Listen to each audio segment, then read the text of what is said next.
Hello everyone, and welcome to my Soap Twist 24 channel. I hope everyone is having a wonderful day. Before we begin, please hit the subscribe button and give this video a thumbs up. The Forrester home gleamed with the warm light of Christmas Eve, with twinkling lights, garlands of evergreen, and the mild perfume of pine mixed with the aroma of fresh-baked cookies and mulled wine. This meeting at Eric Forrester's home was a family ritual that spanned generations, bringing them together to rejoice, laugh, and temporarily forget about the endless dramas that define their lives. The big living room was alive with talk as guests arrived one by one. Carter Walton arrived first, with his new flame, Daphne Rose, on his arm, their eyes locked in that unmistakable spark of new affection. They lingered under the mistletoe hanging from the archway, exchanging a sweet kiss that elicited light-hearted taunting from people surrounding. Ridge Forrester and Brooke Logan arrived next, hand in hand, their reconciliation still seeming like a new honeymoon after all the trauma they had been through. Ridge brought a little, nicely wrapped package in his pocket as a special gift for Brooke, which he couldn't wait to give her. Steffy Forrester Finnegan and her husband, John Finn Finnegan, bundled their two children, Kelly and Hayes, inside to keep them warm during the frigid night. The children's eyes opened as they saw the gigantic Christmas tree dominating the room, its ornaments gleaming like pearls. They had returned from the trip, carrying on Stephanie Forrester's long-standing tradition of giving back, and the warmth of the experience lingered in their smiles. Donna Logan Forrester, Eric's devoted wife, greeted everyone with hugs and cheer, her enthusiasm contagious as she escorted the crowd to the fireplace, where eggnog awaited. But Eric was conspicuously absent initially, creating a subtle undercurrent of inquiry among the family. He had been quieter recently, following the painful decision to leave Forrester Creations. Ridge had pushed for his father's retirement, citing concerns about Eric's health that had been mounting for months, subtle tremors, bouts of weariness that Eric dismissed but disturbed those closest to him. The evening began brilliantly. Laughter flooded the air as Carter and Daphne had another moment under the mistletoe, their kiss growing with promise. Ridge took Brooke away, his eyes gentle with affection, and gave her the gift, a delicate necklace with a pendant formed like the Forrester insignia interwoven with a heart, signifying their enduring link amidst the company's devastation.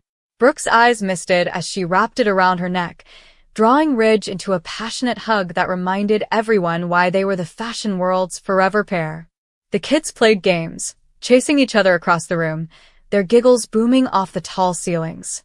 Finn and Steffy had calm time with their family, who felt complete and blessed after weathering the storms. Hayes, the youngest, chatted passionately about Santa Claus, his innocence soothing the grown-ups' more conflicted emotions. As the night proceeded, the family gathered to toast. They raised their glasses one by one, toasting health, love, and the Forrester's legacy. Daphne, feeling accepted into this close-knit community, expressed her appreciation for discovering Carter and this unexpected family. Carter shared her sentiments, complimenting his friendships with Eric and Ridge. Steffy pondered on the mission visit, hugging Brooke in a rare moment of peace between the two women who had frequently disagreed. Finn spoke of their happy, healthy family and pulled Steffy in for a kiss. However, Eric and Donna remained missing, prompting Ridge to question aloud where his father had gone. He described Eric's previous visit to the workplace, which appeared melancholy, as if the patriarch was saying goodbye to the empire he had built. Suddenly, jingle bells boomed throughout the mansion, attracting everyone's attention to the doorway. Eric Forrester entered, dressed head to toe as Santa Claus, his red suit expertly tailored, of course, because he had designed it himself, and Donna by his side as Mrs. Claus, her gown as festive and flattering. The children burst out in delight, running forward with shrieks of joy. Kelly and Hayes clambered onto Santa's lap, wide-eyed and hopeful, while Eric distributed beautifully wrapped gifts from his sack. The grown-ups watched with amusement, the surprise elevating the event to new levels of wonder. Eric's booming, ho ho ho, filled the room as his eyes twinkled under his white beard. He played the part perfectly, listening to the kids' wishes and offering toys and wonders. Donna gave cookies and chocolates while laughing amidst the ruckus. The excitement was evident. The children ripped into their presents, gushing over toys and treats that seemed perfectly chosen. The entire family participated in activities, including the adults, who performed holiday charades and told stories. A Bible reading provided a moment of reverence, reminding them of the season's deeper significance. Then, per tradition, everyone gathered around the grand piano. Eric, now back in his regular outfit after a fast change, sat at the keyboard, his fingers dancing over them with unrivaled dexterity. The family sang carols such as Silent Night, Jingle Bells, and O Come All Ye Faithful in unison. Ridge grabbed Eric aside during a pause to inquire about the Santa costume and the office visit. Eric said it was his final creative flourish, assuring his son that he no longer needed to lead every collection and that Ridge was ready to take the mantle. But behind the festivities, Eric had been pushing himself. The retirement weighed severely on him. He had battled it, defying Ridge's health worries. Those concerns derived from previous doctor appointments, where minor signals indicated something was wrong, perhaps a residual issue from previous ailments, weariness that appeared unexpectedly, or testing that indicated issues. Eric had minimized everything, pretending he was well and focusing his energies on this one final huge gesture for his family. Playing Santa was his method of demonstrating that he still possessed the enthusiasm, vitality, and heart of the Forrester clan. As the singing reached a climax, Eric rose to lead the final carol, his voice loud and authoritative. The children danced around him, and the adults were delighted. But halfway through "We Wish You a Merry Christmas," Eric paused, his fingers pushing on his chest. The crowd grew silent as he swayed slightly, his face pale under the traces of Santa's makeup. Donna saw immediately and dashed to his side. "Eric?" she whispered, concern on her face. He attempted to smile and wave it off, but his legs buckled. Eric fainted, collapsing gently into the velvety rug amidst strewn wrapping paper and decorations. Chaos broke out in an instant. Kelly burst into tears as Hayes held to Steffi, and the children stood frozen in disbelief. Brooke gasped and clutched Ridge's arm. Finn, ever the doctor, went into action, kneeling alongside Eric to check his pulse and breathing. "He's stable, but we need to get him checked out right away," Finn stated calmly, his voice tinged with desperation. Donna hovered, tears flowing down her cheeks, gripping Eric's hand as he began to move groggily. Ridge remained motionless, remorse rushing over him. He had advocated for retirement to protect his father's health, but witnessing this now made it all too true. Paramedics were contacted and arrived at the mansion quickly. They carried Eric onto a stretcher, and Donna insisted on riding with him. The family followed in a convoy to the hospital, their happy evening destroyed. Tests were performed in the emergency room, including blood testing, scans, and continuous beeping from monitors. Finn collaborated with the workers, and his medical knowledge was a blessing. Hours passed in the waiting area, with tension rising as coffee was passed around untouched. Finally, the doctor appeared, a somber expression on his face, and approached Ridge, who had been selected as the major family contact. "Mr. Forrester," the doctor said, leading Ridge aside for privacy, as the others strained to hear. "Your father's collapse was due to a serious arrhythmia, compounded by stress and overexertion. We've stabilized him for now, but the tests show progression in his underlying condition. It's his heart. It's weakening faster than we anticipated. Without aggressive intervention, perhaps a procedure, or even more, his prognosis isn't good. I'm sorry, but this is bad news. We need to discuss options urgently." Ridge trembled as he spoke. The doctor delivered bad news, exactly what he had anticipated, but worse. He had forced Eric into retirement to offer him rest and serenity, but the stubborn patriarch had poured his heart and soul into this Christmas, playing Santa for his great-grandchildren. Now, while Eric lay in a hospital bed, hooked up to equipment, his family gathered around him. Donna wept silently while clutching his hand.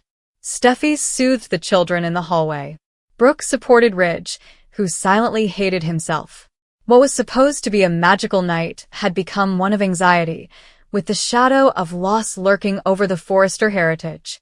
Eric awoke briefly, feeble but aware, holding Donna's hand and attempting a tiny grin at Ridge.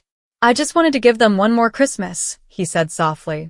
Ridge nodded, throat tight, vowing they'd have much more. But deep down, the grim news echoed. The doctor had been clear. Time was of the essence now. The family promised to rally and treasure every moment, but the holiday atmosphere felt permanently altered. As morning came on Christmas Day, they lingered by his bedside, joined in love and uncertainty, with the weight of a possible goodbye bearing down.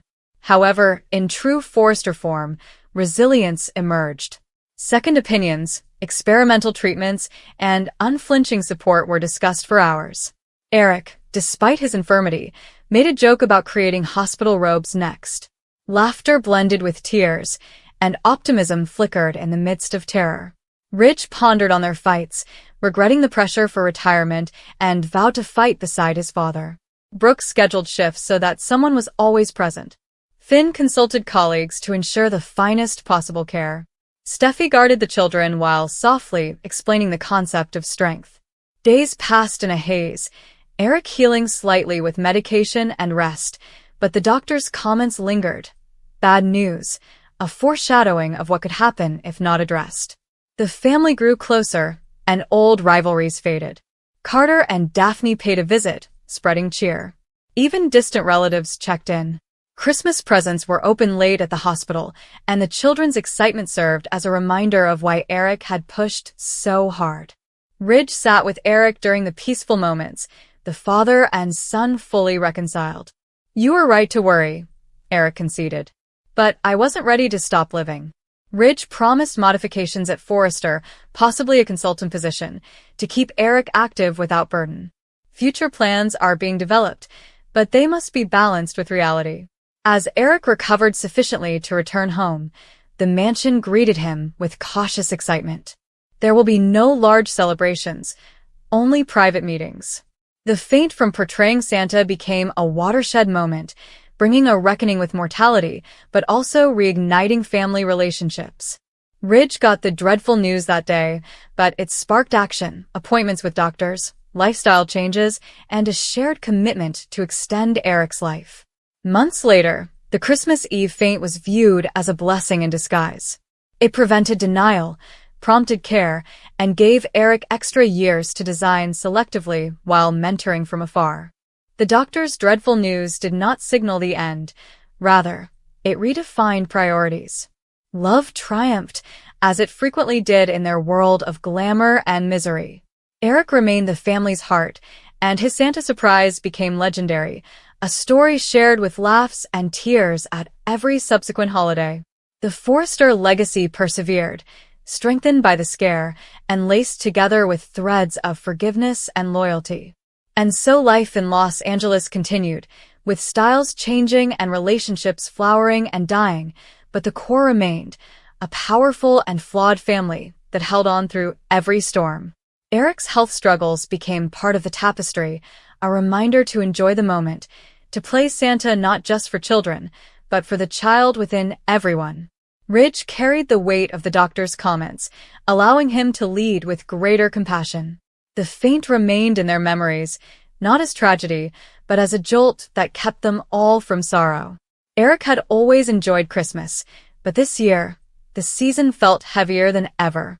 The Forrester mansion sparkled with lights, garlands hung delicately from the banisters, and a towering tree stood majestically in the living room, filled with ornaments gathered over decades.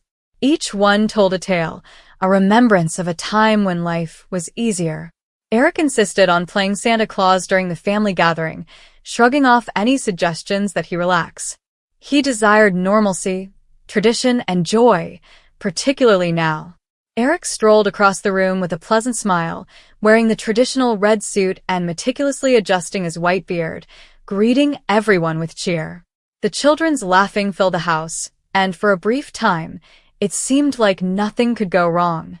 But beneath the disguise, beneath the heartfelt, ho ho ho, his body was battling a struggle he refused to admit. He had experienced lightheadedness earlier in the day, as well as a peculiar pressure in his chest, which he disregarded as stress or weariness. Eric Forrester had endured far more than a little discomfort. Ridge kept a tight eye on his father, a sense of dread creeping in. He noted how Eric's laughter didn't quite reach his eyes, and how he took a little too long between steps. Nonetheless, Eric dismissed every concerned expression with a jest, assuring everyone that Santa never rests on Christmas. Ridge attempted to relax, assuring himself that his father was strong, resilient, and virtually invincible. Eric has always been their family's rock, able to weather any crisis. It happened unexpectedly and frighteningly fast. Eric was giving out gifts one moment, then his smile faded, and his hand reached out as if clutching for something invisible. The room seems to tilt around him.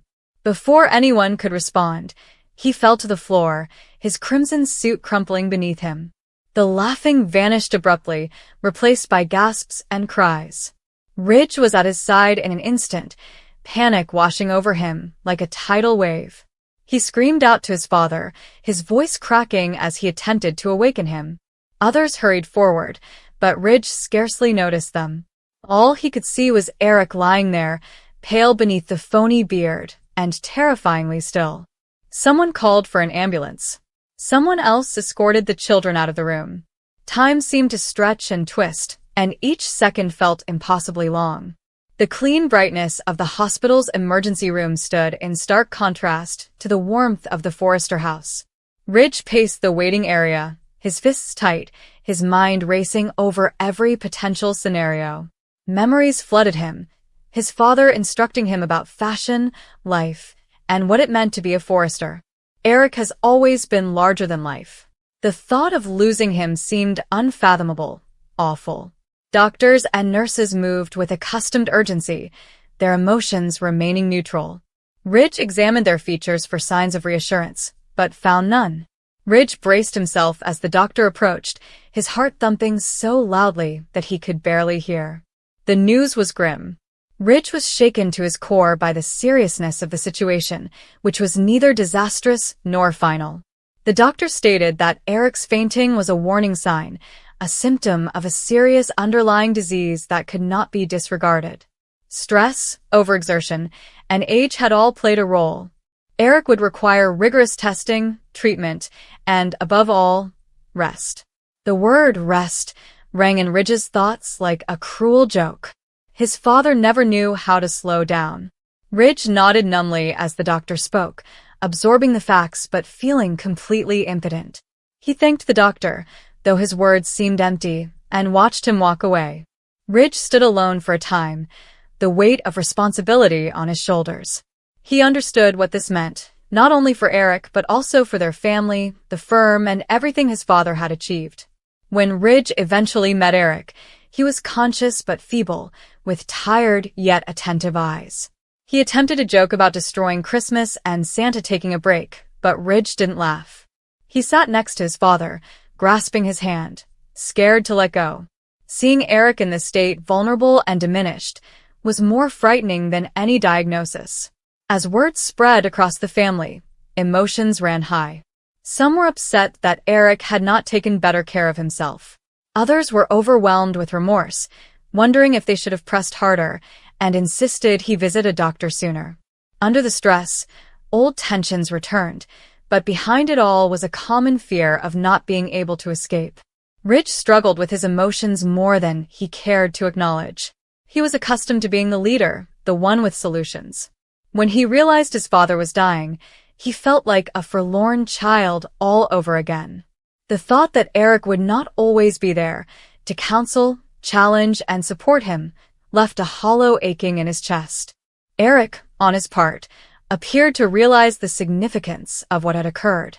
In quiet moments, he appeared thoughtful, even sorry. He revealed to Ridge that he had been feeling ill for a time, but did not want to burden anyone. He had aspired to be strong, to be the man his family relied on. Hearing this made Ridge's heart throb even more. Strength, he realized, was not about denying sorrow, but about confronting it openly. The days that followed were fraught with uncertainty. Tests were performed, appointments were scheduled, and treatment strategies were considered. Each fresh piece of knowledge elicited a mixture of relief and worry. The physicians claimed Eric's condition was manageable, but he needed to make big changes. No more pushing himself to the limit. No more pretending he was invincible. Ridge found himself in a position he wasn't fully prepared for. He had to be strong for his family, reassuring them while dealing with his own concerns. He had to consider the company's future, namely what would happen if Eric was unable to return to work as usual. The strain was enormous, yet there was no time to hesitate. At the same time, there were instances of unanticipated closeness. Conversations that had been put off for years now felt vital. Eric honestly expressed his disappointments, wishes, and joy in his children. Ridge listened intently, appreciating each word and understanding how much he had taken these moments for granted. Christmas passed peacefully that year. There were no spectacular celebrations or lavish parties. Instead, there was a weak sensation of appreciation. Eric was alive. He was recovering. That has to be sufficient. The family gathered around his hospital bed, telling stories, holding hands, and seeking comfort in one another's company. Ridge's encounter affected something essential. He came to recognize his father as more than a legend, but as a man, brilliant, flawed, and human. The doctor's unpleasant news served as a wake-up call, a reminder that time was valuable and nothing was certain. Ridge determined that he would not spend another moment with Eric or anybody he loved. Eric had difficulties and frustrations as he worked to heal. He despised feeling constrained and having to rely on others. But gradually, he came to recognize that slowing down did not imply abandoning up. It meant adjusting, discovering new ways to participate, connect, and lead. With Ridge's help, he began to picture an alternative future, one in which he might remain involved without jeopardizing his health. The fainting spell that had ruined their vacation became a turning point. It brought facts to the surface, changed priorities, and strengthened friendships that had been stressed by years of unspoken expectations. It wasn't the Christmas everyone had hoped for, but it was one that would be remembered forever. Finally, the doctor's awful news was more than simply illness and constraints. It was about life, the decisions they made, and the experiences they shared. For Eric and Ridge, it was the start of a new chapter, one marked by honesty, perseverance, and love rather than fear.